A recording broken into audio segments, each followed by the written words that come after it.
and welcome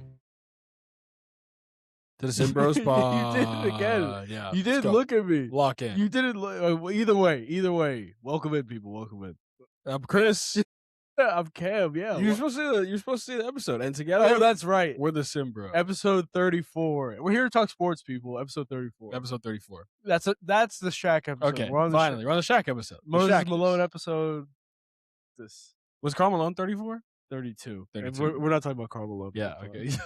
We're an anti-Karl Malone. Well, we know where we started with. Well, you want to just chill. Well, yeah. There was a lot that happened in the sports world this past week, which is, you don't expect much in the middle of March before March Madness. Yeah. You're expecting like the big stuff to happen for March Madness. A lot of non-college basketball news happened. There was NFL free agency. Mm-hmm. There was a certain member in the NBA who dropped 83 points. Is that real? We're going to talk about this all, but yeah, No good time. Again, it's the off season basically for sports because it's nobody's playoffs. And we got some good news. So how can you be mad? Yeah, last week was kind of a rough week as far as having any news or things to talk about. It seemed like nothing was sticking. Now we have honestly too many things to start. We have March Madness starting. Selection Sundays on Sunday. Conference tournaments going on right now. Yeah. Big wins, big losses. Arizona, Iowa State was a crazy game. Could that be a Final Four preview? No. Oh. Well, Iowa State looked pretty good, but also Momcilovic hit 7 threes. So, but he also can do that. Yeah, he can. So that's what I'm saying. Why is it not? Because whatever. We have March Madness coming up, NFL free agency, and the big thing we're going to start with is Bam Adebayo. Idris Adebayo. Idris. I thought it was Idris. No, Idris Adebayo. Yeah. Okay. You can double check. Yeah. Okay. No, because I actually I followed him early on. Kentucky guy, Idris Adebayo. Yeah. There we go.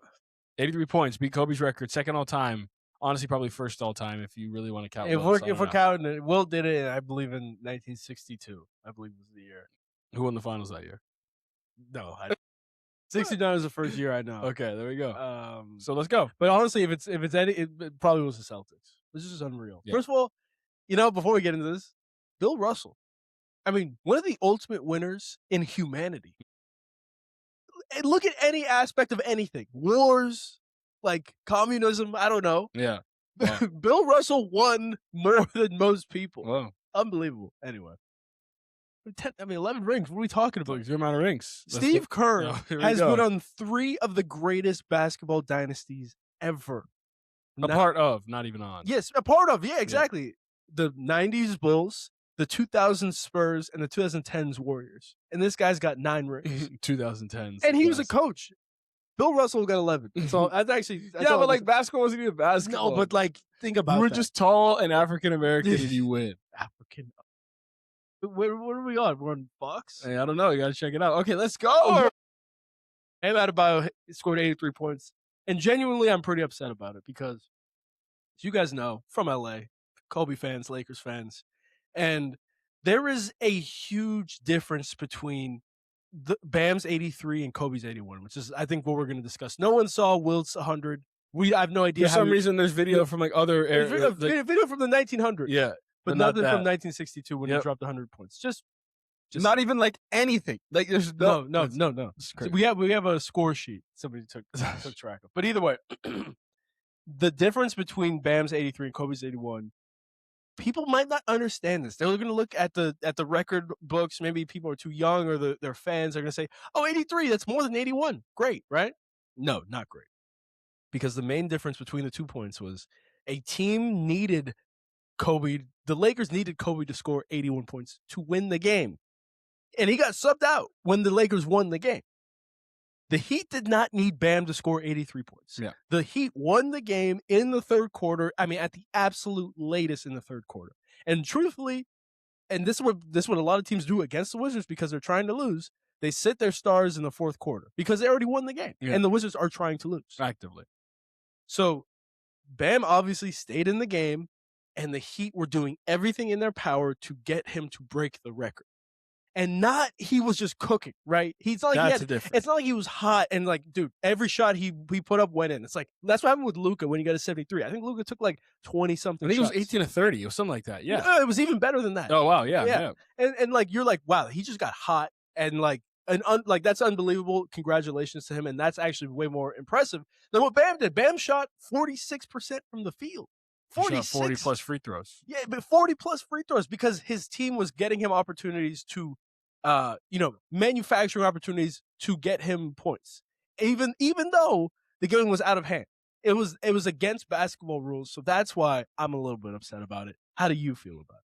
I'll say two things. I have a question for you after. Please. I'm definitely more upset about it than the average person. I think it's, it feels fraudulent. Fraudulent. I mean, again, 83 points is 83 points. So I will say that. It is. Scoring 83 points, no matter how you do it, it still is 83 points in a game. Okay. I'm going to stop there. Fair. But after that, I just don't think it was right. And again, we couldn't watch the game because of League Pass or whatever, but we looked. Don't tell the people that we're broke. But we looked. There's so many national TV games that don't even need League Pass because we're not even here at 4 p.m. like you said. Yeah, but that's true. West Coast, that's another thing. West Coast people don't need League Pass. Yeah, because if we were back at 7, then during when the East Coast games come on, then it'd be fine. We'd be back at 4. Yeah, exactly. So then it'd be all 3 hours, right? Yeah, but so at that point, well, actually, imagine having the East games as your 7 p.m. games. Disgusting. Like Knicks, what was it today? Just like Cavs, Magic Knicks. Nets. Yeah, that's that's your 7 p.m. game. That's a good game. Come on. So I think that the fourth quarter is the biggest issue. 30 points in the first quarter, you need that to have a good game, which is great. But if you start cooling down, that you shouldn't be chasing it. Right. And I didn't like how cool down. Like I was saying, we weren't watching the game, but I was looking at the score, the game cast, and it kept saying foul. There's fouls back and forth. Like and at the end, why is this game taking forever? Because he had 77 points or something, and there was a minute 30 left. Yeah, and it that minute 40 took 10 plus minutes because. There were fouls on both sides. And again, this is 10 plus minutes, not where it's the game's a 1-point game and you have to foul. Yeah, they were up 30 and they were up 30. Quarter, the game, the 140 minutes left, when you're up 30, should take a minute and 40 seconds. That's how long it should take.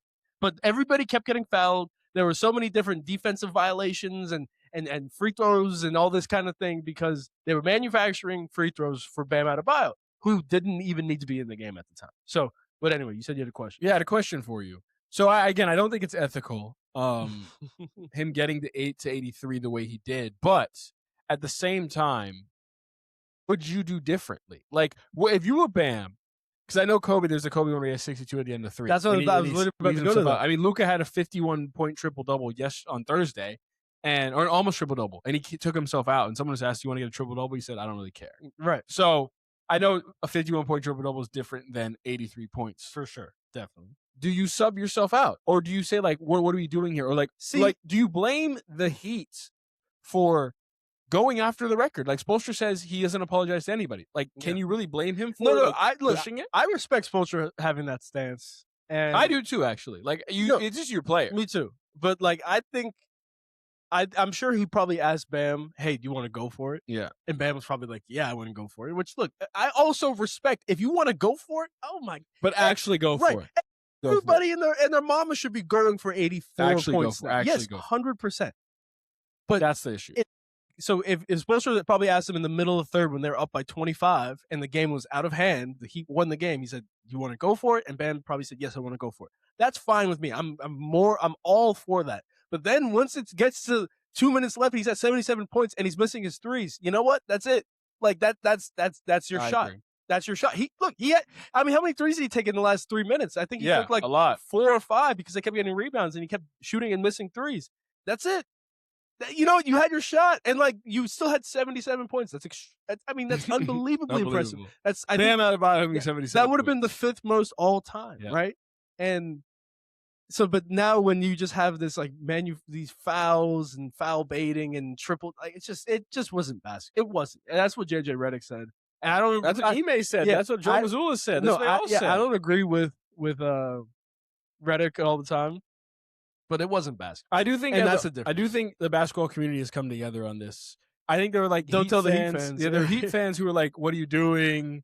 They're like, go for it. Which again, you're a Heat fan. That's also fine. But I think the majority of basketball fans, while some of them will say it's cool, I think deep down, people who actually know basketball will be like, "That was kind of crazy." It was not it's just it really does suck because history books don't look at that. They won't ever. And so he'll always be number 2 all the time. But doesn't it just feel so weird? Yes. That's going to be the weirdest trivia thing of all time. 40, 50 years from now. All these all-time greats. And Bam, what, is he going to make the Hall of Fame because he had this? Is that as he is now? You have to. I don't think he's a Hall of Famer. I don't think so. But like he's never won a ring. No, but this is a huge accomplishment. Yeah, it's an unbelievable achievement. And so, yeah, I mean, did you look at some of the like odds or like some of like the NFL and MLB equivalents? No. So it's Patrick Mahomes throwing for 914 yards in a game. So what's the record though? Like, what's the record? What, passing yards? Yeah, in a game. Maybe 500. So that's what I'm saying. Like, okay, so let me hold there. Yeah, thank you for saying that. Yeah, like I don't think that's right to say because like that's not like proportional. No, that's the whole point. No, it's not scoring 83. It's Bam scoring 83. Okay, a guy who averages like 17 points a game. I thought it was like this would mean. They said some people said it's like Matt Schaub when he threw for 526 yards or whatever. Like, but whatever. Go ahead. Okay, yeah, it's even more than that. No, I know. Sorry, I was so thinking it's wrong. it's equivalent, right? Yeah. It's the same. It's like 1 in like 92 quadrillion, right? Because think about it. You never throwing for 914 yards, dude. This shouldn't. No one should ever score 83 points in like. I don't even care who you are. If you're Curry, if you're like, if anything, it is Curry. But like, no one really should score. Should score 83 points. The fact that Bam did it is unreal. He was like not known as an offensive player at all. It was like 1 in like 52 quadrillion with the Monte Carlo effect, all that kind of stuff, right? Could you bet on it? And so it was Mahomes throwing 914 yards. It was Justin Verlander throwing like 224 pitches. Wow. And then there was one other thing. It was some other sports thing that wasn't really too equivalent. But like, just like that's why we're kind of freaking out for anybody who's not the biggest basketball fan. This is like an unbelievable deal that Bam Adebayo, out of all people, scored 80. You'd expect it to be LeBron, KD, Steph. An all-time great. Hey. Dude, look at all the like top 7 scorers, like all like in single game performances. Will, all-time great. Yep. Kobe, all-time great. Will again, David Thompson, I don't know, he's a Hall of Famer, I guess. David Robinson, all these guys. Embiid, Luka. Like you gotta give him credit. D-Book, sure. You got Donovan Mitchell. You got Ed Reese Adebayo at 83 points. I'm stuck. I really am stuck because I hope that these kids understand, and I'll be telling my kids. I don't have any kids yet, not that I know of. Yeah. I'll be telling my kids Kobe has the record for most points in a single game. Yeah, that's I mean, it's just crazy. Like, you're watching it or you're not watching it. Like, I remember I was getting some texts in my group chats about like, okay, Bam has 60. Yeah. Oh. I saw he had 30 60. In the first half. And then I was like, I was like, okay, great. No, 30 in the first quarter. I was like, wow, good, nice quarter. Like, he'll end up with like probably like 47 for the game. 50, like it normally goes. 50 would be a good game. Maybe. His career high before that was 41 points. Oh my God. Like, think about that. He doesn't score like that. And I think that's where the basketball purists lose you, right? Like you said, it could be Steph. Steph could hit 17 threes in a game. Clay could hit 21 threes in a game. Yes. Like, you never, like, that. They could go 21 for 25. And then it's like, oh, like, he has 63 points. Yeah, like already. Like, you don't even realize it. But they could just get that hot Dame, right? Like, you would, if Dame broke the record, it'd be less, like, and also it would be so much, it would feel less, like overbearing or whatever it is, just because, like, the way they would do it wouldn't be the way Bam did it. The only way Bam would break the record is by doing it the way he did. The other guys who break the record, who you would expect, Dame, Steph, Clay, doesn't matter, D. Mitch, they're going to hit 12 to 16 threes. Bam has to break both records with free throws made and free throws attempted. That's the thing. That's why it's annoying. It's like he had to do it that way. Yeah. Because if he, again, it would be way less different. It would be way different if Bam hit 14 Oh my threes. God. What are you going to say? You'd be like, dude, he got hot. There's nothing we can do. Because that's how it goes. It's like, he got hot. Hey, listen, like, that's an unbelievable level of heat check. But like, it was in the first quarter. We watched that when he was pulling from everywhere. Right, but it's possible. And that's definitely much more enjoyable to watch it versus, all right, this guy got hacked for Dude, the highlight tape was like a minute 53 long, and he scored 83 points. Half his points came from when the clock wasn't running. And then someone made a good point. Video we were watching was saying that it's good that he scored when the clock was stopped. Running, and that's the point. I don't even know if he got a bucket in like the fourth quarter. It was just all free throws. Like, it was terrible. Yeah. So I don't love it. It's going to be the wrong side of history, but it is historic. And I will say points, and it is his record. Yeah. 43 free throws is whatever it is, but you still got to make them. You still got to score 83 points because, like you said, people will comment on our videos. If you guys can do it, if anyone could do it, why don't they do it? Like, they haven't, and they can't. They can't. So do you think anyone gets to 90? Can anyone get to 95? Can anyone get to 85? No. I don't think anybody can really get to 83. Unless we're talking about, like, because even D Book, I don't know if you remember that one. He was fouling too. Yeah, they were fouling, right? I think D Mitch might have been a similar situation. It's hard. So, like, Embiid and Luka were the two guys who actually scored that many points. They really did. They just scored that many points, and it's just like, okay, respect. That doesn't happen very often. I mean, genuinely. So, 90 points, I don't think. Who do you think could even do it? Like, who do you think could do it? I think, like, Dame types. So, like. Dame's too old now. No, right. So Steph's honestly too old. Dame types. So people who have the ball in their hands who are just going to let it fly, and they're unbelievable. I'm trying to think about who that could be. Like, literally, there's not many. Like young guys right now. Like Trae Young. Not, he's the kind of type of guy. Yeah, but he's not even like But he doesn't even want to score like that. Like Dame's more of a scorer than Trae Young is a scorer. Like, I mean, Shea could maybe get to like 40 or 50. Shea. What do you mean? Like, that's it. He's gotten 50 a couple times. Yeah, but like that's it. He doesn't take enough threes, right? Or even shots. Like, he's super efficient. That's why he had 35 on like 13 to 15, like 13 to 17. Like Kawhi had 45 on 15 of 20. Yeah, no, it's unbelievable. That's unbelievable. So that's why it's just like, no, who takes that many shots anymore? Like, Prime Dame is the best. That's why I'm saying, like, it had to be someone like Clay. Someone like, I think a 3-point specialist, a high level volume 3-point specialist could do it. But it's almost like, because someone was saying, like, what if Sam Hauser took 33s in a game and hit 24 of them, right? I guess. Like, but that like you said, that's the path to getting there. But it's almost like you have to give up on the game, right? If Sam Hauser's taking 33, that's got to be the most threes ever in a game, right? Yeah. So, like, I wonder if you gave all those guys 33s, how many do you think they would make? Dude, probably like 12 to 12. Okay, 12 to 14. 12 to 14. And again, that's good. First of all, 14 is the record, I believe, Clay. Yeah. And 33s attempted has to be the record. How many did Clay take on his 14 game? That's the question. Yeah. So, like, he made a lot of them. Again, so that's where I'm leaning. But, like, think about that. Clay took probably about 23 threes. Yeah. Yeah, and I he think 14 sounds right. Yeah. Like, he takes 7 more. He hits what? 3 to 4. So that's 18 threes. 54 points. But then you got to find 30 more points. You got to find 10 more threes.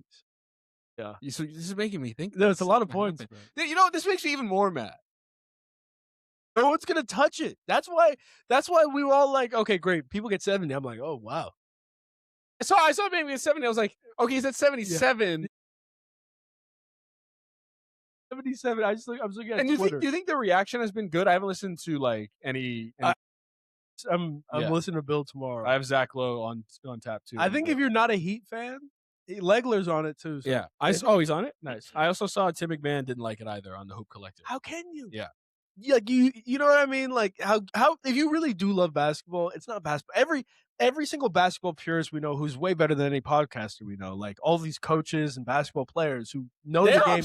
They're in the game. They're very upset. And that's why no one, to be honest, that's what I was saying. No one's really talking about it the way you should. Oh my God. No. We were like, this should be a lead news story for like 5 days. I remember that when Clay hit he had 35 in a quarter, which was still the record. Yeah. They were talking about that for weeks when it's just like, this is an unbelievable level of like heat check we haven't seen in a while, right? They were talking about that for weeks. I haven't even seen this Bam because he got 21 against the Bucks because it's Bam Adebayo. 6 of 20, yeah. Yeah. Because this is what he does. It's the most God. Like it's have to be, and I hate to be Bill here, but like by far the most out of nowhere game I think we've ever seen. How can it not? Like, it's almost like it's like his career high was 41 points. It's like this and TJ Warren. TJ Warren's 50. Yeah. Because that TJ Warren 50, literally, I mean, out of nowhere. This guy was riding the bench. This guy got 50 points. So I think the only way would be like the other guy a bubble situation. Who's the guy who got 50? Who in the bubble? Jamal Murray? No, it wasn't bubble. It wasn't bubble. He was on. I think maybe he was on the Kings. He went to like San Diego State. The Kings. I know it was a weird one. And I obviously recorded. He was super light skinned, like Malachi Flynn. Oh yeah, he had 50. It was no that was he on. I think he was on the Raptors. Right? Yeah.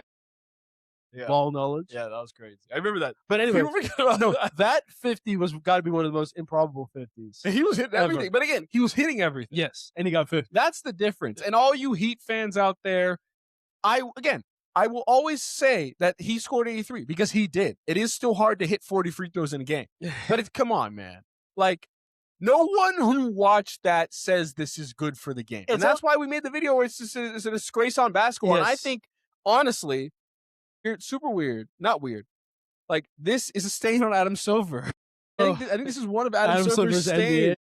No. I don't think so. It's more of a joke. But like, if this happens on Adam Silver's watch, like, we have the craziest thing happen. Some guy shoots 75 free throws. This is a win in Adam Silver's eyes. More people are watching the NBA. That's always a win for him. I don't know if any more people really watch. But I actually also agree. Yeah. But I think this is a win in Adam Silver's eyes. But here's another thing. Like, just to put it in perspective, Shaquille O'Neal, right? Prime Shaquille O'Neal, Lakers Shaquille O'Neal, was bodying and bumping into players all game long. He would foul out multiple centers because they were like, let's just get him to the free throw line. Yeah.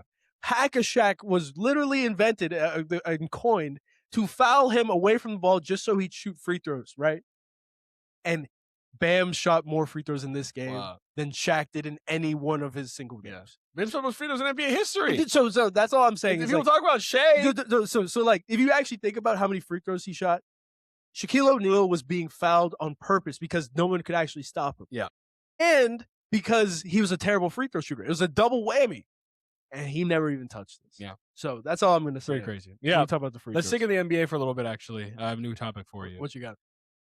So now that we're talking about all these high-level guys, let's talk a little about NBA MVP. This is kind of going around right now. So the latest ladder, I believe it was Shea. Should be a quick conversation. Jokic, Luka. I think Jaylen Brown was at 7. Okay. So the whole thing is like, where should Luka be now? They're the third seed, at least for today. Yep. Like, should Wemby really be second? He's averaging 24 and 11, 3 blocks. Yep. And then Jokic is third, but he's the 6th seed right now. Should Luka be ahead of Jokic? Should Jaylen Brown be higher? I think those are like my initial thoughts for you, and I'll have the full. So out of those 4, I think it's an absolutely pristine order. I wouldn't change a single thing. Interesting. I wouldn't change a single Even thing. Wemby. Shea, Wemby, Jokic, Luka, Cade. We as a society, we as fans need to understand. I think people don't watch enough Spurs games. That's true. Because I don't care if this, like, dude, Shea's averaging 35, Shea's averaging 32, Luka's averaging 35. Dude, congratulations. Wemby impacts winning at the highest level, maybe only behind Shai Gilgeous-Alexander. But we have to understand when Victor Wembanyama is on the court defensively, teams have to change their philosophy. Yep. They're not going to shoot the ball inside the paint. It's going to go the other way. You see it happen. It's going to go the other way. So even if he doesn't get 3 blocks a game, I give him 2 more. You see them deter. Yes. So he absolutely is the most valuable player on the Spurs. He's one of the most valuable players in the league. I think many teams would trade their star player for Wemby. I would trade Luka for Wemby in a heartbeat. In a heartbeat. Would you? Yikes, that was loud. I don't know yet. You don't know yet? I don't think I would yet. That's okay. People think I'm glazing Wemby. He is unbelievably good, and he is so young, and he has such a motor. Yes, he probably needs to put on another 50 to 70 pounds. Yeah, that's a lot. But I mean, we're talking about one of the best defensive players ever. I'm 100% in on the defense. And he's averaging 24 and 11. What's there not to be in on? I think his offensive bag is coming together, and he's averaging 24. I think he takes too many threes.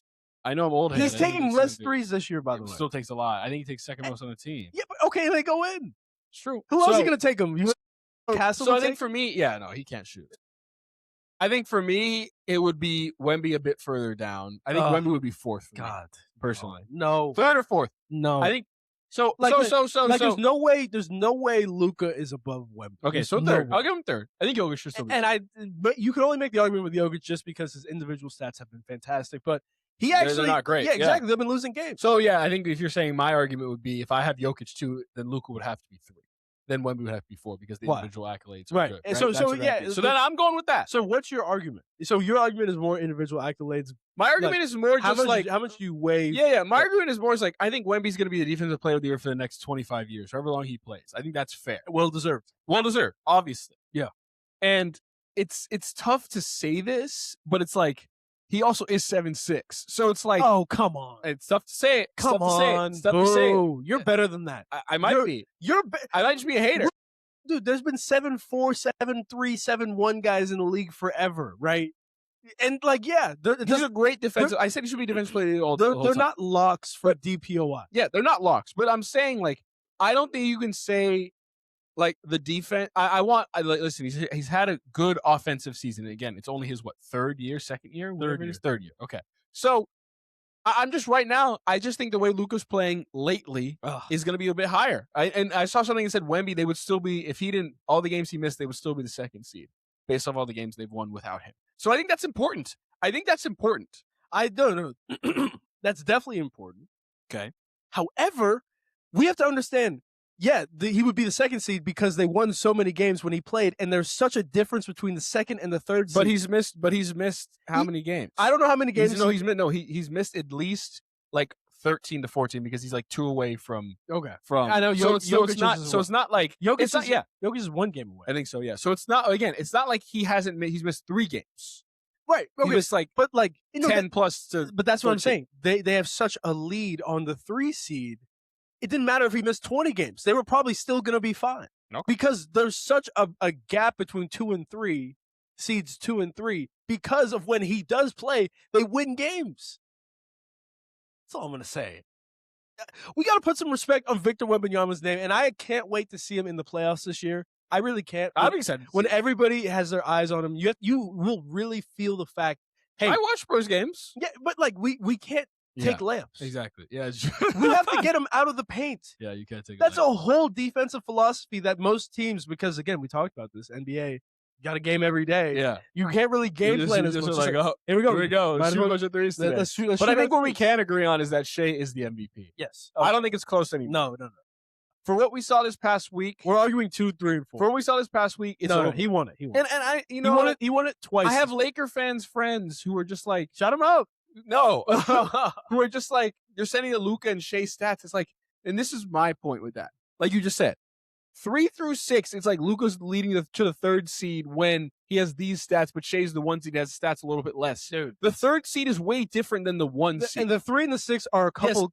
Half a game? Half a game. They're all like 41 and 25. Like that doesn't mean anything. No. Like that, the 3 seed doesn't mean anything. If Luka's leading them to the 1 seed, that's important. That's a big deal. Like I think it was. There's like it's like the 60 game rule. You want to be 40 wins before 20. Yeah. And 40-20, whatever it is, right?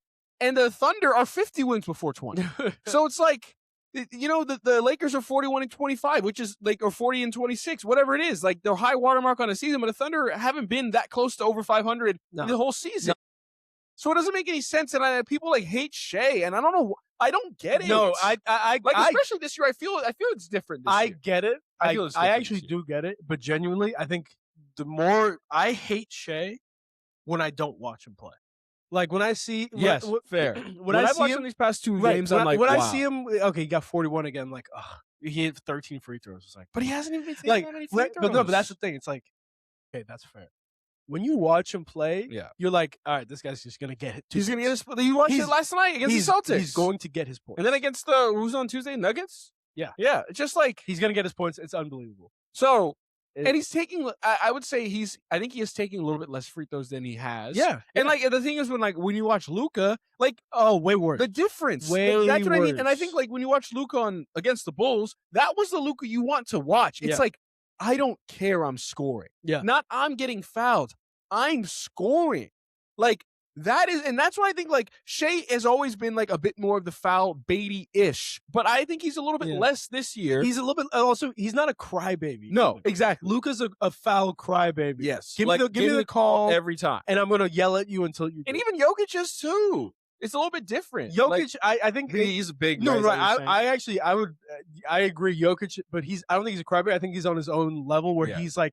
He almost forces the refs to make a call because he'll contort his body in weird ways. He'll push over like Jason Wallace, bend forward, and then it's like, okay, fine, ref, fine, I'll make a call. Something has to be called, right? Yes, exactly. But like, he's not really complaining to refs as much. Like Luka is complaining to refs at least. True. At least 8 times. It's like watch when he plays against the Bulls. Like if you just played this way. No, that's the guy who I saw against the T-Wolves. Yes. Who yell at Go Bear. Yes. That's the guy you saw against the Suns. Take your heart out in Game 7 and say everybody act tough when they up. Everybody act tough when they up. So it's like still one of the favorite quotes in the Simmons house. Crazy, isn't it, man? We say it all the time. Everybody act tough when they up. But I think Shea is the clear MVP. He's beaten Jokic. He's 3-0 against the Nuggets. And I think that's really the one thing is against the Spurs. Yeah, I do have two more things. Not two things, but I do have two people.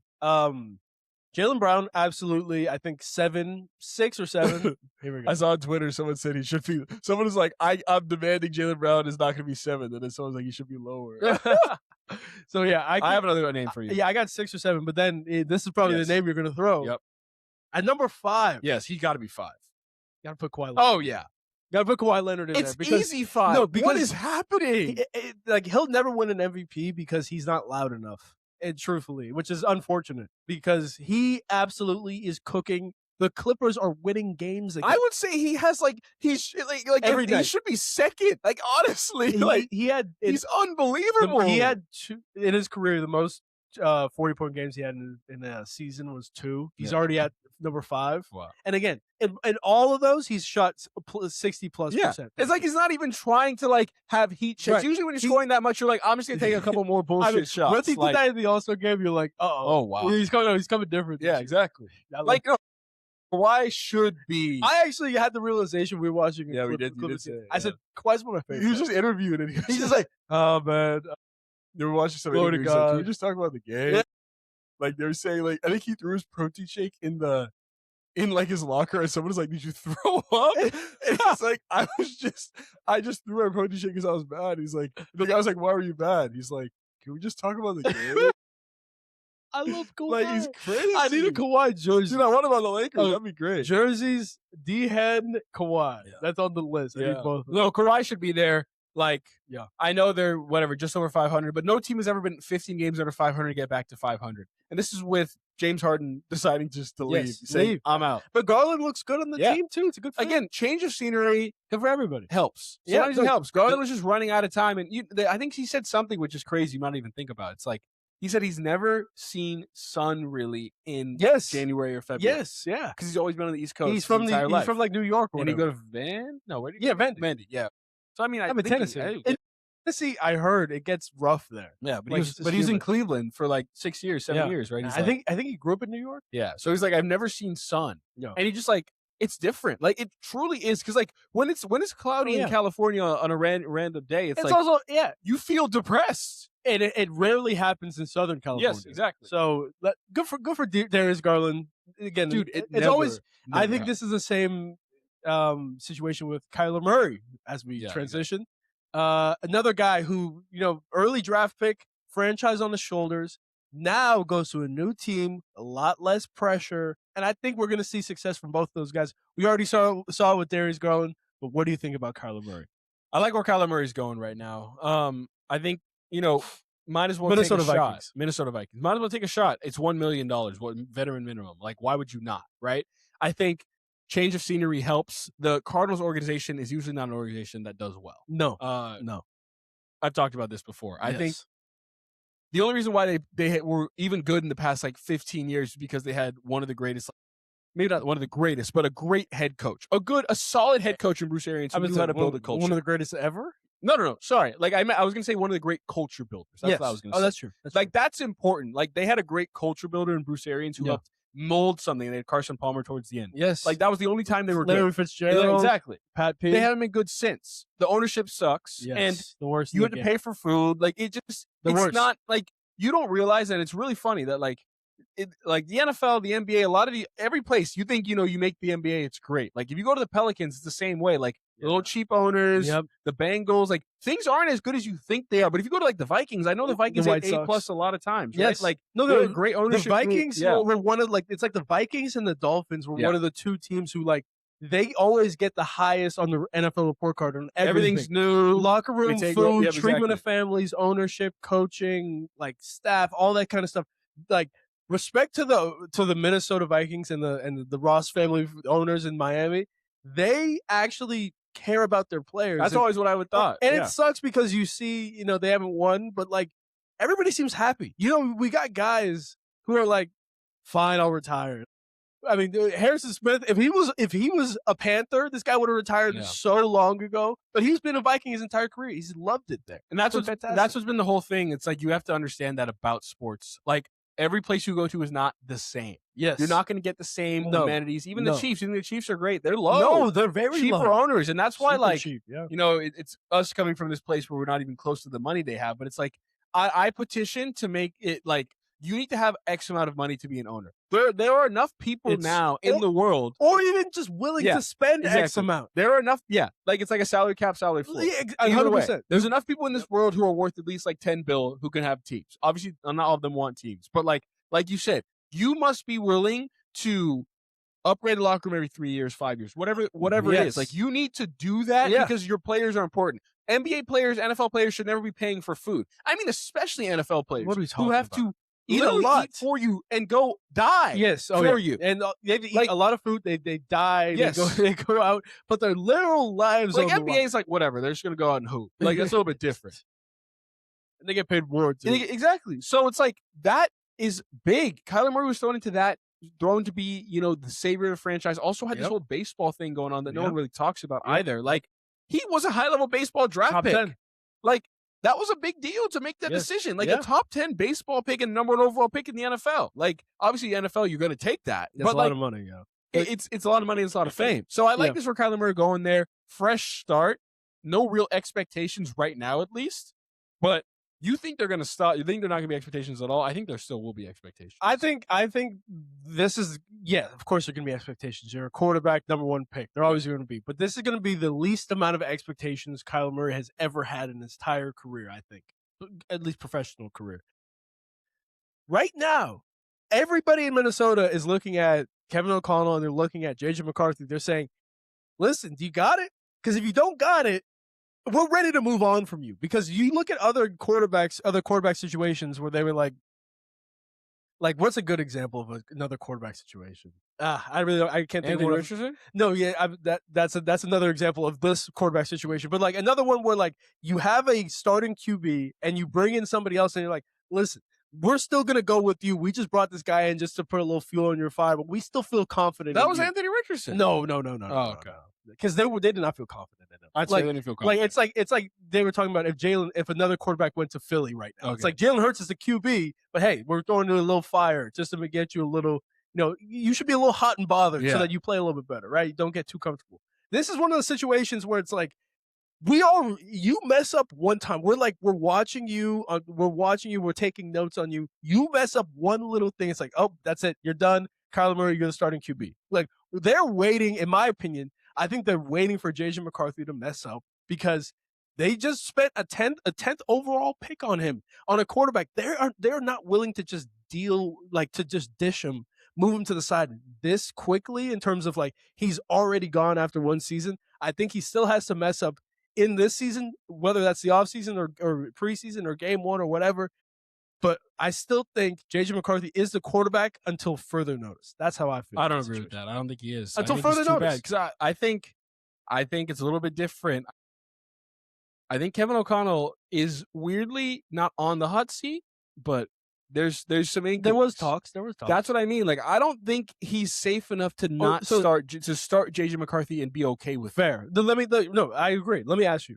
When Daniel Jones went to Indy last year, do you think it was a similar situation where it's like, Anthony Richardson, we're waiting for you to mess up and then we can go to D Jones? Or is it like, hey, D Jones, you're done? Or sorry, Anthony Richardson, you're done. We're going with Daniel Jones. I think it was the former, right? I think it was what you said first. Right. So that's exactly what this situation is.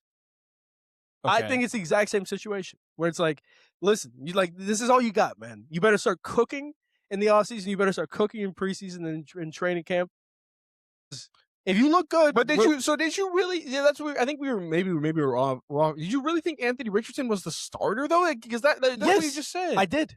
You changed your mind from what you said earlier. Like, I mean, I think you, because I said it's like Anthony Richardson. You said you said it's more like Jalen Hurts. Like, that's what you just said. Sorry. The only difference between that situation and this one was like, the Eagles are not going to move on from Jalen Hurts. Right. Basically, no matter what. But so this one, the J.J. McCarthy situation is like, what? No, it's like Anthony Richardson because they're going to move on from him once the slightest crack in the armor shows. Where it's like Jalen Hurts, we would just bring another. I think we're off. Okay, top. I think if Jalen Hurts if they bring another quarterback to Philly, Jalen Hurts is like they're gonna be like, listen, Jalen. It's nobody else. Yes, exactly. It's like if Kyler went to the Rams, like it's Stafford's job. Exactly. Yeah, maybe we'll get you a little sweaty, but you're the QB. Yeah. I think for Anthony Richardson, for JJ McCarthy, both those guys, it's like now it's a competition, and now you actually have to win your job back. Yeah. So that's where I'm at. Yeah. I agree with you there. I think, but that's why I really don't think it's like much of it's hanging by a thread. Maybe JJ's right now like 55-45. Yeah, but that's what I'm saying. Season started today. Who's the QB? It's probably JJ. Exactly. Probably, but I don't know. No, but there's so much time. We have literally, I think, 6 full months? Baseball season. Yeah, which is crazy. Shout out Cousin Sal. We have like 6 months until the start of the NFL season, a little bit less. Yeah. All that time is time for JJ McCarthy to secure his job. But right now, I think if you look at it right now, it's JJ McCarthy as a starting QB. Okay. So I think that's fair. I just don't so I want to get back to the point where I said on the hot seat. Yeah. I think it was the same kind of deal last year with Steichen. I think it's kind of like the same exact deal. It is very similar. They already got rid of Adolfo-Mensah because, I mean, that was just a disaster. But whatever. Yeah. So they're keeping O'Connell, but I think there's a chance, right? Like if the season doesn't go well this year, that he might be gone. Because if you think about the he can say he didn't draft JJ McCarthy, he didn't want him, but he probably did. He did. He can say he didn't want to keep he wanted to keep Sam Darnold, but he was the one who signed off on letting Sam Darnold. Of course, yeah. He can say he didn't want to keep he wanted to keep Daniel Jones, but he was also the one to let Daniel Jones go. So that's the thing. There's a lot of decisions here that he made that he is also in bed with. Of course, but then you also have to look at the positives of it, which is the ownership is looking at the same positives. Or at least the people who want to keep him are looking at the same positives. He made Kirk Cousins into a really solid QB. He made Sam Darnold. I would say Kirk was already solid. He solidified Kirk. He made Sam Darnold, look. Yes, Sam Darnold. That's the great one. Daniel Jones was in the system, and now he looks good. He looked terrible in the Giants, right? Maybe it was just the Giants, and maybe it's the Colts, but he was on the Vikings, and people are going to give him credit for it. So Sam Darnold 100% is the prime example. But I think that's now this is now he's trying to show that he can be that. But I think Sam Darnold's the blessing and the curse. That's a blessing. No, I know, but also what's the curse? You let him go. That's I think that's more what it is. That is you let him go. Yeah. When you knew that you couldn't let him go when he played that well. That's what I think. That's what it's you're really gonna let this guy go and win a Super Bowl? Shouldn't have let him go. I mean, they let him go because they had JJ McCarthy. That's what I'm saying. That's the mistake. He must have felt confident. That's the mistake. And that's where I don't think he can survive another year of JJ McCarthy. Yeah. Interesting. Listen, there was a lot of free agency moves. Kyler going to the Vikings was one of the biggest and one that we are both very enamored by, as you can tell. Any other free agency moves that you love or you hate? Too much money, too little money? I actually want to shout out, this is a niche one. I want to shout out, again, this is why organizations always win and other organizations always lose. Eagles, just do it again. So they trade, in the season, they trade a third rounder for Jalen Phillips. Oh my God, what are you doing? Or not what are you doing? It's kind of expensive for Jalen Phillips, but they need a pass rusher for the end of the season, right? Yeah. Whatever. Yeah. Jalen Phillips plays okay, not lighting the world on fire. Yeah. But he plays good enough to get himself a $120 million contract. Unreal. Yeah, crazy. From the Panthers, right? Yep. So that happens. And because of the contract value, the compensation pick they get back, a third round pick. That is unbelievable organizational aptitude. Yeah. You know what I mean? That is why they win. If they had won a Super Bowl and Jalen Phillips left, they get a third round pick. So they don't lose anything. Think about that. Yeah. I saw that. I was like, how do they do it? No, they're good. Because they knew they weren't going to sign him back. Yeah. But they knew if he played well enough on their team, he's going to get some sort of deal that they're going to at least a fourth. But they got a third rounder back because Carolina overpaid for him. Yeah, think about that. Compensatory picks, first of all, I don't even know super interesting. Yeah, I don't even know they work. No, they're not clear. Sometimes they are clear. I don't know how they work for the personnel. I think I know more how they work for for owners. The front office. Yeah. But yeah, so Howie Roseman, who's the Eagles GM, has been unbelievable. He has actually had one of the best GM tenures in any sport. Like genuinely, he has made the best trades at the right times. He has cut people at the perfect time. He has signed people at the right time, extended all this thing. He's been fantastic. So actually, I hate the Eagles and Eagles fans, but Howie Roseman has been unbelievable. He's the reason why the Eagles will always have a fighting chance, basically. Like they'll always have a solid team. But yes, we have to look at the Carolina Panthers because they signed Jalen Phillips to a 4-year, $120 million deal. This is a guy who tore his ACL twice, and you just gave him 4 years, $120 million. That is way too much money. It's not like he's a premier. How much money did Trey Hendrickson get? 4 years, 118. So same thing. But yeah, Trey Hendrickson is way better than Jalen Phillips. Yeah, I know he's older. Yeah. I think I didn't really want to get too much into Jalen Phillips, but if you want to, if you're passionate, I'm just saying, like, I was using that as an example. I just think that Carolina Panthers, again, they made the worst deal in free agency, which I think is Jalen Phillips 4 years, 120, and the best, which is Devin Lloyd 3 years, 45. So it does work out. It works out. Anything else? Yeah, it's a couple of more niche ones, and I talked about this, but I love this Case Keenum signing on the Bears, and I was like thinking to myself, why is this such a big deal? It's almost like the Bears just upgraded Caleb Williams. Like, Caleb Williams will never be a free agent, but it's almost like you just signed Caleb Williams. You know what I mean? Interesting. Because, like, we saw he was so much better. He was so much more poised because he had Case Keenum on his team, talking in his ear, yelling at him, telling him to be better. Ben Johnson needed somebody like Case Keenum to tell Caleb to be better when Ben Johnson wanted to tell Caleb to be better. Case Keenum has been instrumental to Caleb Williams' development. I love the signing. And I really think people are like, what's so big? It's not a big deal. Get it. It's actually a huge deal. Caleb Williams is going to become a more mature quarterback a lot faster because of Case Keenum, and that's just going to be a lot more wins for the Bears. Yeah, they don't understand. It's kind of like, it's like the second coach on the floor. It's the coach that, if you ever played sports, I use this example too. It's like the assistant coach, or like someone who you can go to, but you're also like okay to get yelled at by because it's in a different way. Like, it's a different type of yelling. Hey, I'm a guy with you. Like I have so much experience that I've seen all of this. I might have not been the best, but I've been in an NFC Championship game. Yeah. Like he still has. Minnesota Miracle, that was him. Yeah. And so like it's also another guy who can just be like, man, fuck whatever coaches say. Yeah. Like we got this. Exactly. Right? And it's also not like, and so yeah, he can be like, Coach, I got it. Yeah, like, Ben, I got it. And also it's not someone like you mentioned this too, who's like clamoring for opportunity, for a backup job. He doesn't want to play. Yeah, I think he still wants to like kind of get more reps if he can, like try to play. Like Case Keenum's like, no.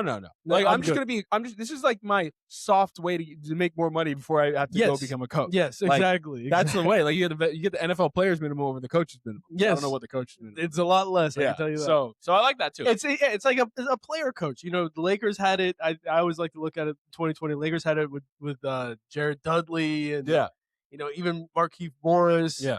Look at other teams. That's a tough one that you said, Markieff Morris. What? Because Jared Dudley's actually a coach. Markieff Morris is not a coach. But he was like a player. He was an old guy, right? I think he was just an old guy. No, okay, fair enough. Markieff Morris and James Johnson had the same type of role. Exactly. The first year role. Yeah, they're not coaches. No. They're like, you bring me in, I'm going to start. Exactly. Yeah. I'm going to help out like when I need to. Yeah. If we want to make it dirty, it's going to get dirty. Yeah. No, because Dudley wanted to be a coach and he became a coach. That's very fair. Yeah. So, Dudley, I'd say for sure. Like, everybody, you always need that type of guy on your team. It just helps everybody out. Yeah. So, I agree.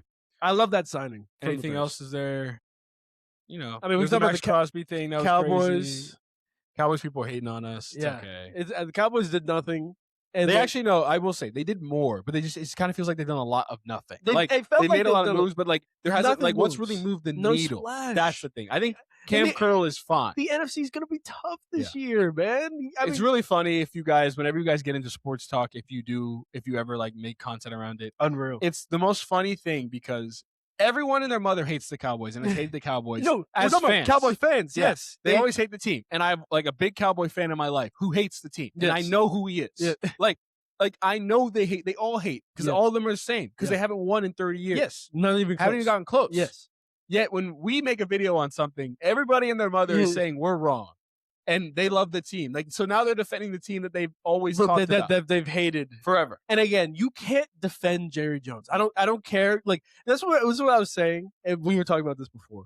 You cannot be an optimistic Cowboys fan. If you're over the age of 15, you have already seen so many Cowboys losses season after season.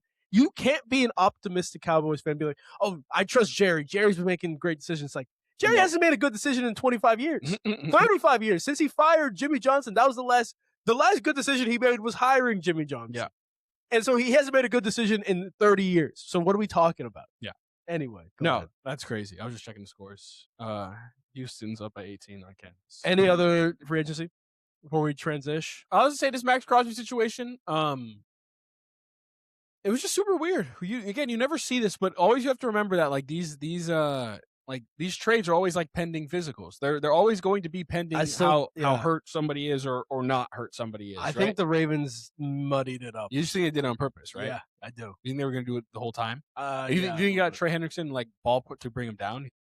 Yeah. And maybe it's like, dude, listen, you want to sign? Yeah. Or because they had said they told Trey they were trying to get Max, so maybe they were like, we're gonna try to get Max, and he's gonna be like, oh, okay, now you want me? I'll go for a little bit less or whatever. Right. Or it doesn't. I don't know what it is, but dude, it feels. I don't think they were going to trade for Max and sign Trey Henderson. That seems like you're paying too much for defensive line. They were absolutely not going to do that. Like that. Like, when you're paying Lamar, already all two great ends that you're spending a lot of money on doesn't actually really affect the defense as much as one great. It's one great end with the rest of the guys playing around him. It's like basketball. Yeah, you're flying around. You're trying to get the other guy open. Yeah, get him available. Right, and honestly, by him being there makes you more available. You don't need to. That's the thing. Like high paid. Like if you're paying $100 million for two defensive ends, why do you think Danielle Hunter got a 1-year deal? Because Will Anderson 40, right? Right, yeah. Because Will Anderson's about to get a fat extension next summer, and Danielle Hunter's not going to be on the team.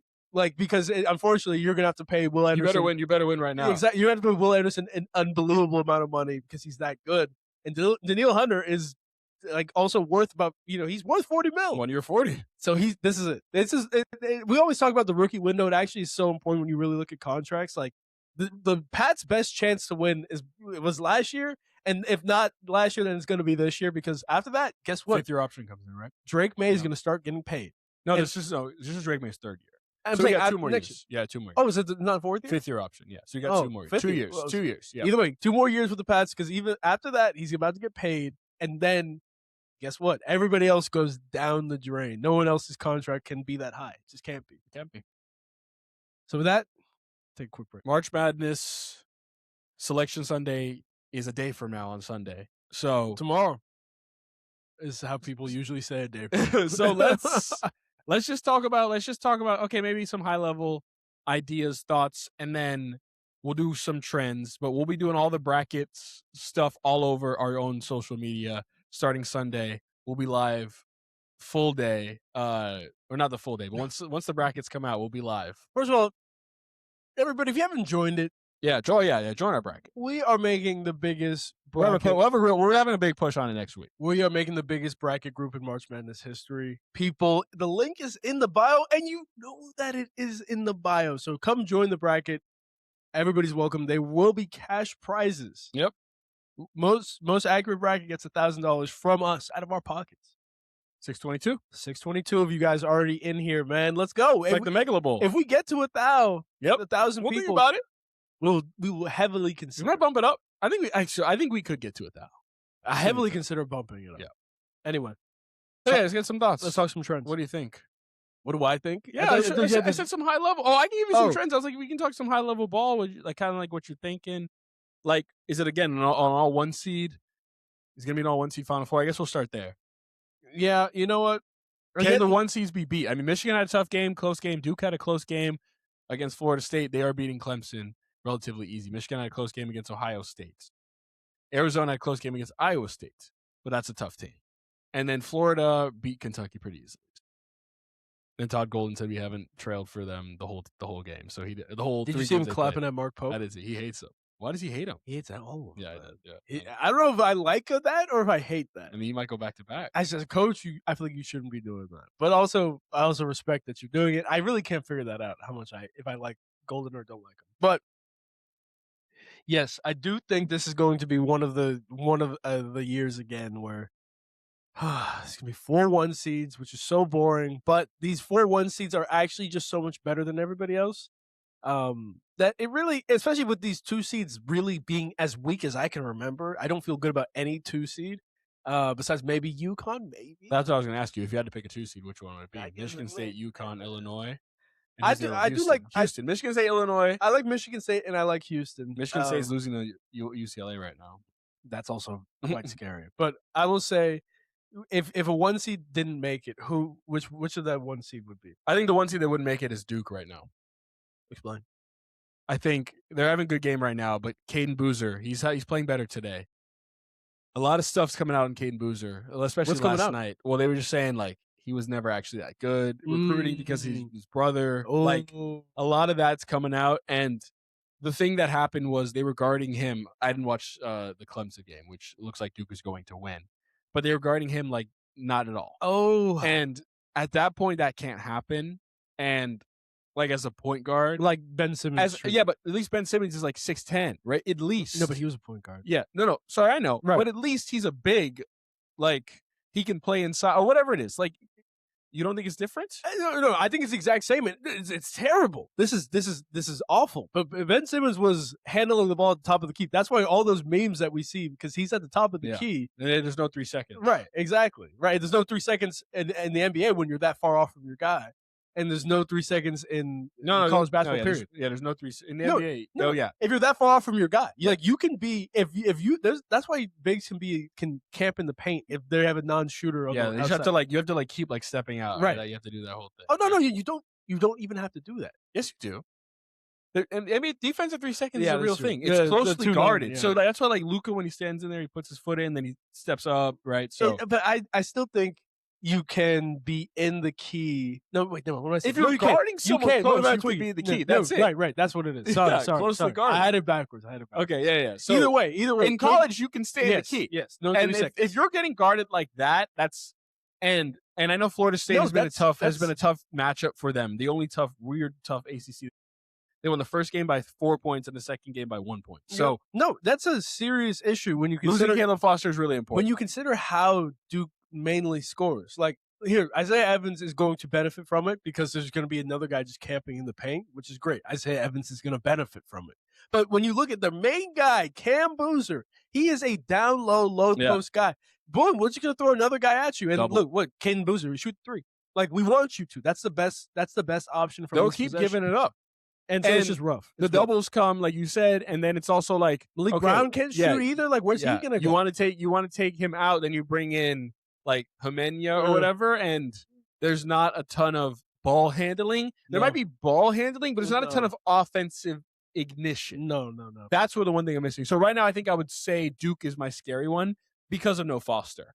I think you need guards, and not like off guards. You need real point guards to win in March. I think that's something you obviously need in the NBA too. You need ball handlers. Like, that's important. Steady guard play. I mean, yeah. We were looking at some of the teams. Getting into offense is something that you think it's so easy. It's actually not. The Mavs, when they had Coop being the point guard, we were like, what is going on? Because I think the lost art of point guard is a thing. Like, because everybody's so tall now. Yeah, you still need people to get into the offense. You can't remember when Jaylen Brown and Jason Tatum like against 2022. It was just it was Marcus Smart and the rest of them were just like, okay, let me try to get into the offense. But that's not the same thing. Going one-on-one is not the same as getting into the offense. Like, you sent me that video on Rondo, right? Where Rondo can tell KCP where to go before to go because he passed it into Dwight and then Dwight passed it to KCP for a wide open shot. Like, that is actually getting into an offense. Okay, so I couldn't agree more. Steady guard play, one of the 3 important pillars of March Madness reminder. Steady guard play. Rim protecting bigs and 3-point shooting. You need all 3 of those. Everything else on top of that is great, but those are the 3 absolute necessities in March Madness to win. Necessaries. So, question for you. I guess worst case scenario, where does Duke lose? What round? I think the worst case scenario is around the 32 to the 8.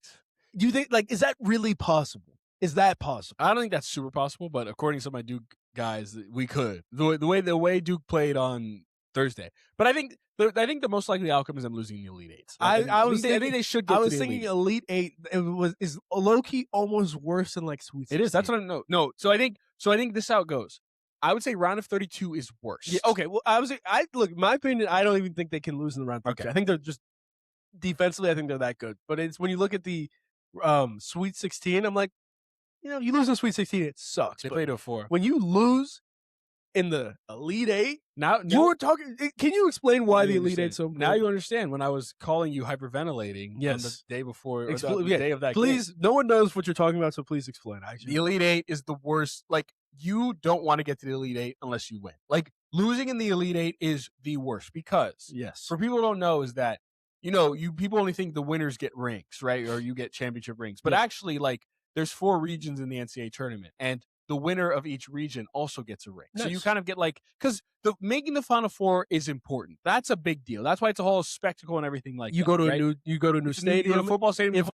Everything's done. There's whole media stuff. Like, it's a big deal, right? There's a week in between. Yeah, exactly. The whole like week in between where you fly, you do like all this fun stuff. So that's important. Like, you are one win away from a net cutting, right? Like, everybody dreams of cutting a net. Not everyone can win the national championship. That's just how it's going to be. One team's going to win it. Yeah. But 5 teams can cut the net, right? Yeah, the 4 region winners and the national champion. Oh, so 4 teams. 4 teams will get to cut the net. There'll be 5 times. Yeah. 5 nets will be cut. Yes. So that's an important. It's a big moment, and you don't want to lose there. It's like you'd rather lose in the Sweet 16 and not even have the opportunity, right? Because then you're like, man, I would have had a ring. Man, I really would have cut the net. I would have been a part of this celebration. How were you before that Elite Eight game versus Arkansas? Terrible. He was terrible. I can attest. Yeah, Mom was. I don't know what I was texting. You laying on the floor. Yeah, it was. Kai and I were both dying. Shout out Kai. I showed that picture of us sitting on the plane with our Final Four hats on. Like, I felt we were eating. It's like it felt like the Kobe picture or something. Maybe we're sitting on. I don't know what it was, but yeah, it's pretty bad. Especially in a game that you're supposed to win. You usually don't know you're supposed to win the Elite Eight game. Like, we knew we were supposed to win that game. Right. Like, it wasn't Arkansas upset Gonzaga. That year. Yeah, exactly. So it was 2-4. Yeah, you guys, we were supposed to win that game. I don't know what the spread was. I feel like it was like 6.5, maybe. Something crazy. Yeah, something like that. It was just Jay Will, bro. That's it. Yeah, and then that short guy, Chris Likes. Yeah, Likes. Yeah. So he's like 5'7". We were up like 10-11 going in halftime, and Trevor Keels hit a 3. Shout out Trevor Keels, by the way. Man, give a shout out to the Keels. I'm gonna check those comments sooner or later. Oh my God. But yeah, then we go up 11. And then they go on a run later in the second half, and I was like, ooh, it was a little scary. It got down to 3. Then we put it back up, and it was pretty much a win from there. So it was no stress. But, like, when you're in that game, it's like, I think that was why. It's like, we know we're supposed to win. If we were going up against Gonzaga, I think I still would have been nervous, but not nervous in the same way. Yeah, you guys would have been more scared to lose as opposed to like. Right, you would have been like +4.5. Yeah. But it's like, it's the same thing. It's like, I'd rather be down 1 by like my team. I'd rather be down with 1 the ball in your hands with 20 seconds with the ball in my hands than up 1. I mean, it's just worse, right? You can't control it. It's like life. You can't control. Right. It's the same thing with like being on a plane versus a car. It's like, listen, if a plane, I can't do anything if a plane's going down. If a car, I'm in the car. I can do whatever I can. So yeah, fair enough. So all right, let me give you one trend. That's interesting. Yes, please. Right now, we don't have the 12 or 5 seed, but like 12 or 5 seed is still the most important upset. Can I give them my March Madness betting tips? Oh, you can go ahead. Yeah. I'll find one trend and we'll talk about one trend. Yeah. Seeds 11, 12, and 13, and maybe 14 if you want to have some fun. I don't recommend it. If you want to bet and almost want to guarantee money, you bet 5 units, whatever a unit is, or 1 unit, whatever a unit is to you, on those 11, 12, and 13 seed money lines. So that's 12 money lines, and then you bet 1.1 units on their spread.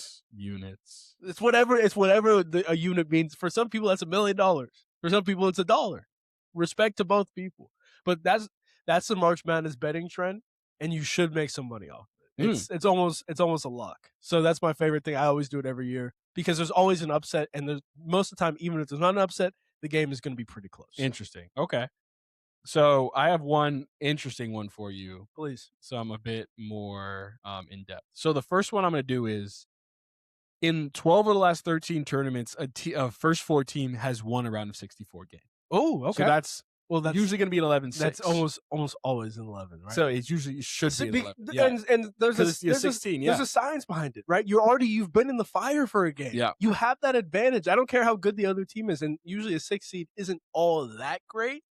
Like you already have been in the fire, and more than likely, like you play in a really good division. They just had a rough year in the conference, so I love that. I really do like picking one. So when you're watching out for this, guys, when you're watching the 2-11 games, make sure we're watching the first 4. Yeah, and that's on Tuesday. It's on Monday and Tuesday, or Tuesday, Wednesday. Yeah. Make sure we're watching the first 4. You don't have to watch the 16. There's 2 11 games. Watch right? the 11s. Yeah. Watch the 11 games go against, and Miami Ohio might be an 11 game. That would be Miami Ohio versus Auburn. If they March Madness people know anything, just put them in the first 4. Let them play against each other for the last seed, please. That would just be great basketball. Next one I have for you is the 2025 tournament produced only 4 upsets. Ooh. The fewest in 40 years. Wait, like total? 4 total upsets. Oh, come on. Yeah. Wow. So we've seen now mid-majors are getting weaker because guys who are on mid-majors are just going to bigger schools. Think Donovan Denton last year, New Mexico State, going to UCLA. Yeah. Right? Like, so. Xavier Lee. Yeah. Like, I mean, he's not even I guess he is a mid-major. Like, I don't even count that as much because Princeton is always going to be like a 15 seed. But yeah. So, what are your thoughts there? Like, how many? Should we be more wary of these mid-major? I think these teams that are 11 seed and that are power teams. I think those ones you got to take advantage of. I think mid-majors are hard to pick because they have less talent at this point. Yeah. So that's a good question. Genuinely, I think that if in a 1-game sample size, I think anything can happen. I think it was almost as rare for it to happen that way where no upsets are happening than it is to happen when there are upsets, if that makes sense. I know I didn't explain that way. Basically, upsets and no upsets are the same likely chance. Yes, okay. So I think it was if you think about it that way. I think it was just one of those years where it was just like, hey, there was just no upsets this year. There are going to be upsets this year. And I yes, we're looking at talent. These mid-majors are better or whatever. They're worse. I don't care. I think it's just chance when it's a 1-game sample size.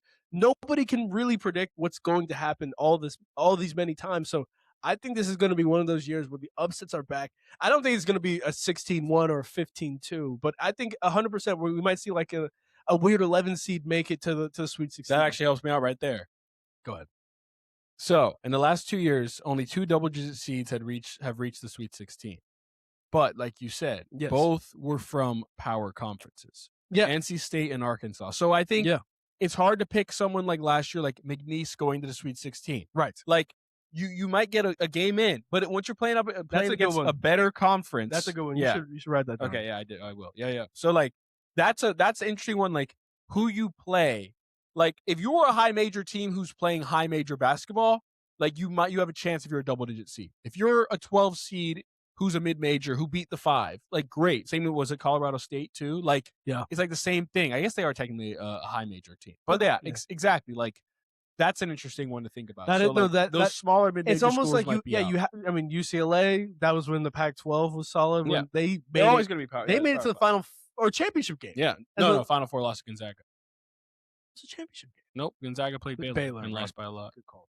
So so that was one of those times. So yes, I completely agree. I think this can just be one of those situations where, hey, God, I can't believe I'm going to say this.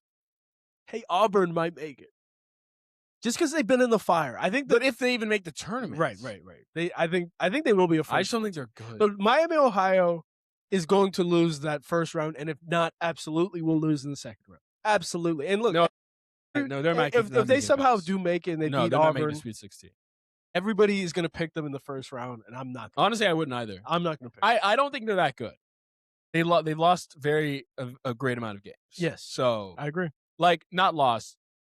Are we talking about Auburn or Miami, Ohio? My bad. Miami, Ohio. Oh, sorry. They haven't lost, obviously, a ton of games. Yeah. But a lot of these games have been close to not great competition. Yes. And the first game where, like, they finished their undefeated season or whatever, they lose. I mean, we're talking about quarterfinals. Yeah. Undefeated team. This team has to be good. It's supposed to be dominant, right? Yeah, come on. So, and again, it's not like they played, Houston. So, last one I'll give you before we go. 2025 transfers from D1 schools accounted for 53% of all scoring in the tournament, up from 28% in 2021. Transfers are important. Building from the transfer portal is important. So does that hold you off from teams like Michigan State that don't have transfers? No, okay. I don't think so. It's a good question, though. I don't think so. Like, there's not many teams that don't really have transfers. I actually prefer a team with no transfer. It's almost like we look at it, it's like, FIBA basketball. It's like, dude, the U.S. team is the greatest assembly of talent. Yeah. Literally, no questions asked every time. But some of these other players have been playing together for 10, 20 years, when you go back to like literal when they were pre-teens. And so that chemistry is, you can see the chemistry, you can feel the chemistry compared to this collection of talent that they're obviously really good at basketball and they've played a lot longer than the USA team, but they haven't played as cohesively as like a team like Michigan State, which is why I really do love Michigan State this year. I think they can actually make a pretty good run. They have the run. They have the guards. I think they can shoot it. Yeah.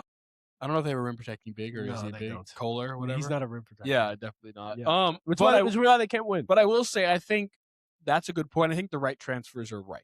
Yeah. I think a couple transfers are important too. You need to fill holes that you can't fill with just scholarship or developing guys. Yeah. So that's why I think it's important. I think Mike or Mark Pope is the same exact situation. He had a great team last year built off all transfers. Does it again this year, it kind of doesn't work out the way you want. So it's like you're playing roulette where it's like, is it going to be good? Is this team going to gel? Or are they not going to gel? Yeah. It's better when a team's been there for a couple times together. Got to go through the fire a little bit, man. So that's super interesting. March Madness is coming up. People, by our next episode, we go live during it. We are going live during the Friday night. And you guys, I guess, will see it on Saturday. Maybe we'll go live. We're going to try to go live and do it live. That would be great. Yeah, I think that's way better. But either way, I can't wait for March Madness. People, if you don't have a bracket, make a bracket. I don't want to hear, I don't like college basketball. I'm not good at college basketball. Come on. I'm no good. Come on. This is not why you make a bracket. You do it because it's the most fun, exciting thing you can never predict. And you never will. But you get locked in on these random teams, random games in a way that you never will any other time of the year. So please make a bracket. And if you do make a bracket, hit the link in our bio and join our bracket. Yep. But either way, watching hour. You didn't finish anything. So we started Everything Everywhere All at Once. Since we're in the middle of it, I guess we can't really talk too much about it. Don't got much to say. Wait, Oscars. Make your Oscars predictions. We can also talk about like what we just recently watched that we actually watched together was like the Rise, the basketball analytics conference. If you want to talk about that, that's kind of a second. No. Okay. Yeah. Oscar predictions? Yeah. I don't know.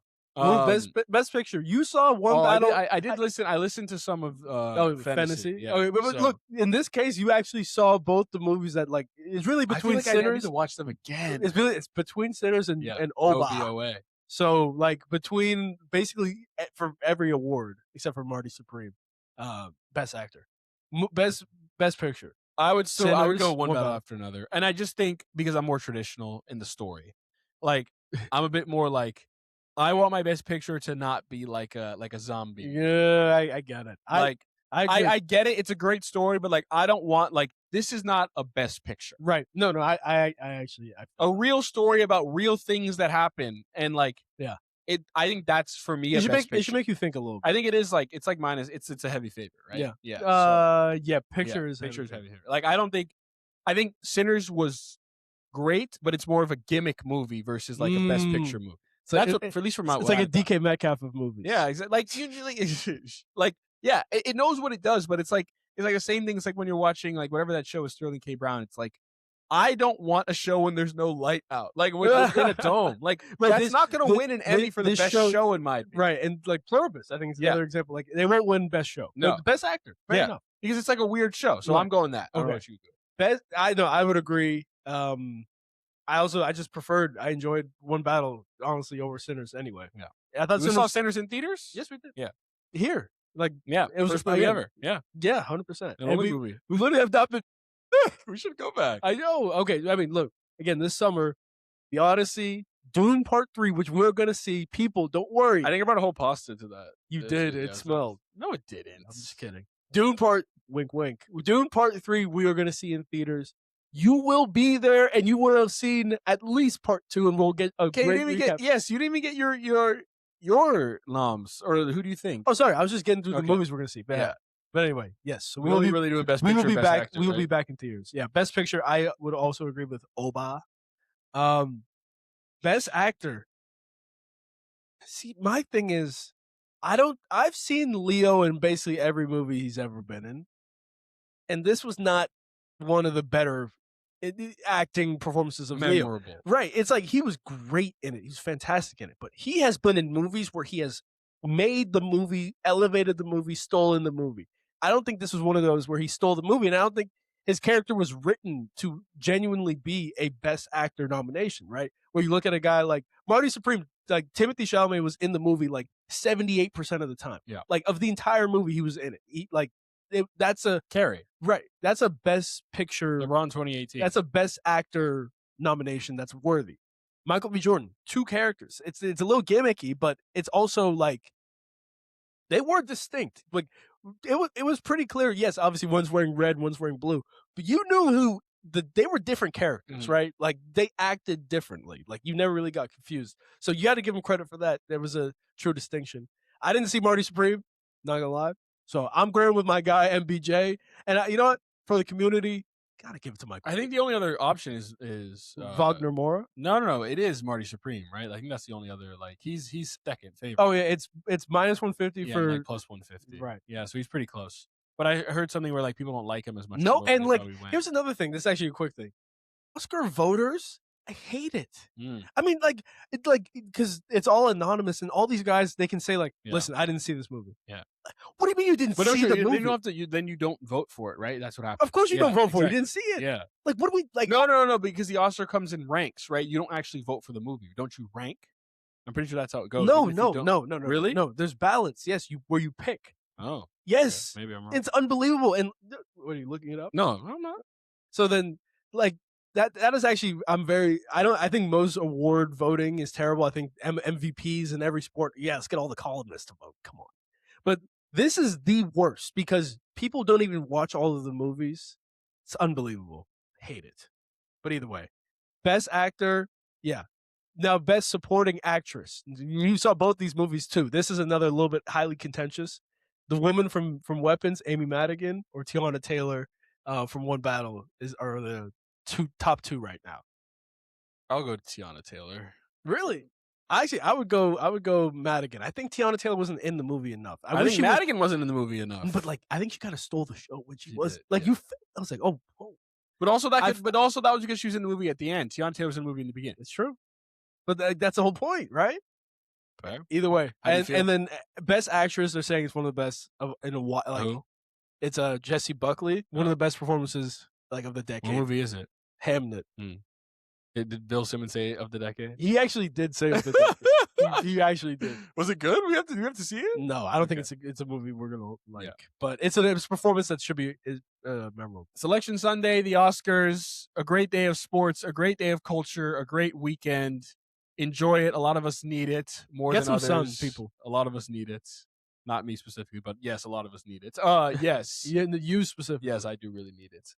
Thank you all for being here as always. Appreciate you guys. We're locking in. Bam Adebayo. Did he really do it? He didn't. Not really. Didn't. Free agency. NBA MVP. Selection Sunday. Oscars. We do it all for you guys on the SimmBros. And with that, we'll see y'all next week. Stay fucking locked, people. Wow. That's crazy. Had a lot of fly.